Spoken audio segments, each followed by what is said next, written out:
Hi everyone, welcome to Touch to Click. Today I'm going to show you how to uninstall Edge on Windows 11 quickly and safely. So now let's get started. Step 1. Open the Registry Editor by pressing Windows +R, typing Regedit and hitting Enter.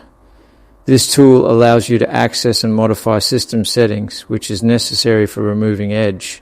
Step 2. Copy the path I've added in the description box and paste it into the Registry Editor's address bar. This ensures you're in the exact location where Edge's uninstall settings are stored. Step 3. On the right side of the Registry Editor, find and double-click on NoRemove.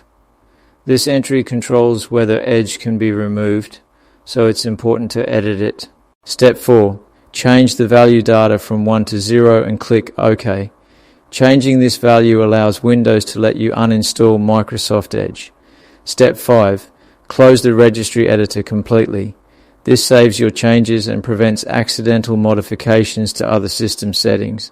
Step 6. Restart your computer. Restarting ensures the changes you made in the registry take effect properly. Step 7. After restarting, open the Start menu and search for Settings. The Settings app is where you manage installed applications on your system. Step 8. Click on Apps. This section lists all the programs installed on your computer, including Microsoft Edge. Step 9. Scroll down the list and click on Microsoft Edge. This will open the Options menu for Edge. Step 10. Click on Uninstall. This begins the process to remove Microsoft Edge from your system. Step 11. Click Uninstall again to confirm and fully remove Microsoft Edge from your Windows 11 computer. Thank you for watching, and don't forget to subscribe to Touch to Click for more helpful tutorials.